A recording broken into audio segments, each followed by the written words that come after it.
आज हम पहिला मिलनवा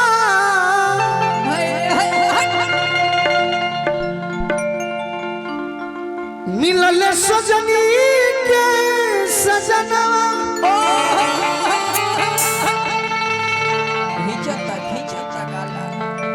हमारे अंग अंग गुलाब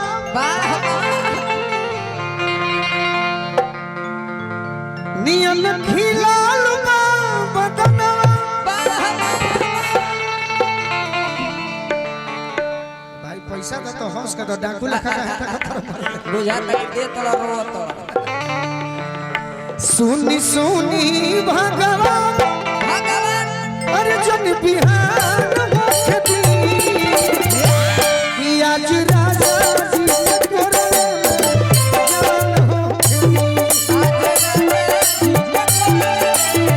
जान आज राजा जी करे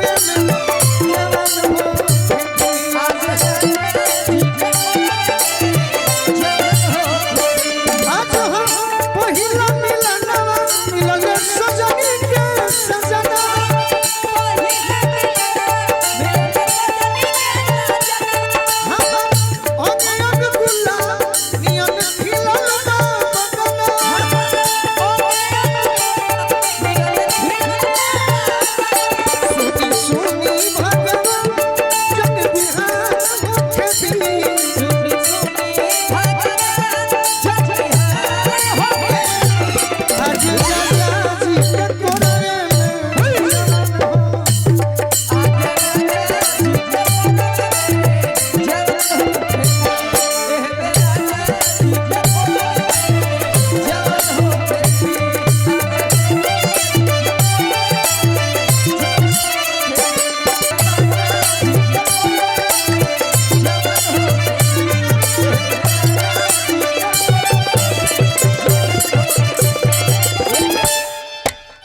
सब भाई के हमारा आशीर्वाद मिलल बा लड़की कहते हैं मुस्कान का कह तारा डांस के जवाब नहीं थे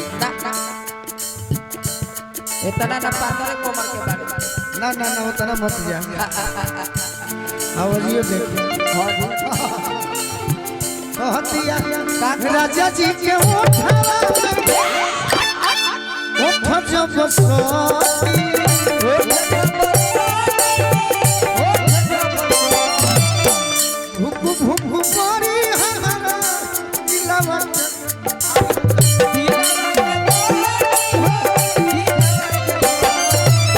हमारा बाजी कुछ खा के आवे लोग की तंग करे कर देखो गुंजन सिंह के बियाह हो गई अभिषेक के बियाह हो गई कालास्ता सिंह के बियाह भइल है एगो हम ही बाण महीना मरत नहीं ऐसे करबू सो तो कौन अगुआ हमरा के पूछी रे सही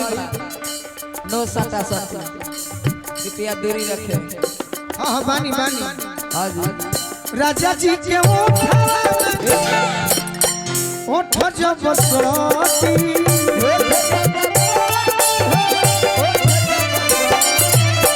भुकु भुकु परी हमारा दिलवा के मोती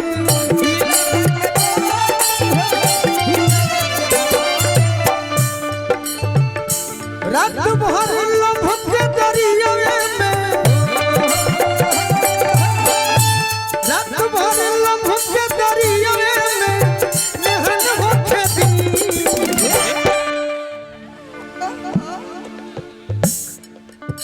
मुर्गी एकरा बाद हो जाए यही गतिया में होई आज राजा जी के कोरवा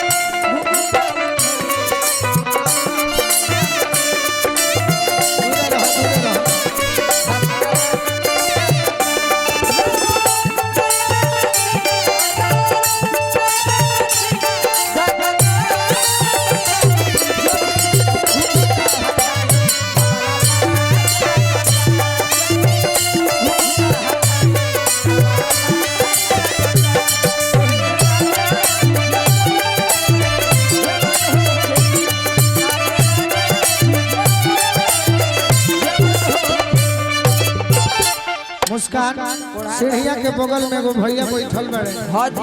उनकर कहना बा कि तनी मुर्गी हो जाए सही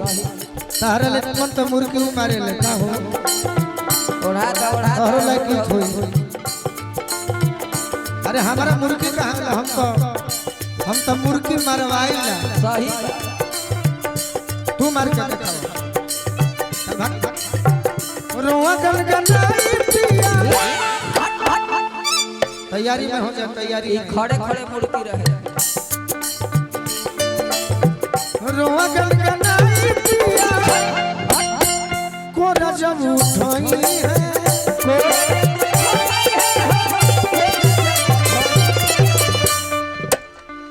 छोड़ दीजिए बोलो का चाहता रू बोल बैठे में दिक्कत नहीं करा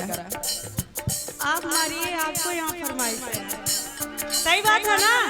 अच्छा ये बड़ी है तू देखबू माने हम गावे खाती आइल बानी कि नाचे खाती आइल बानी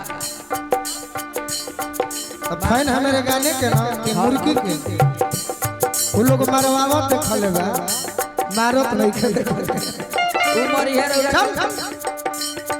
रोआ गनगनाई पिया कोरा जब उठाई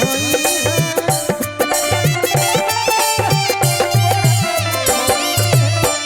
ललन भोजपुरी हमार जिया जुड़ई है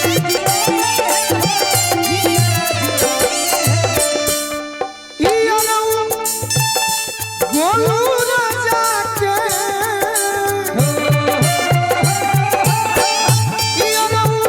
गोलू राजा के परेशान होके अरे की आज राजा जी के गोरवे में अभी चौगुना जानी चाचा बाद में हाँ हाँ कजने का बड़ा जी है सब उड़ जाए अरे जवान हो खेती आज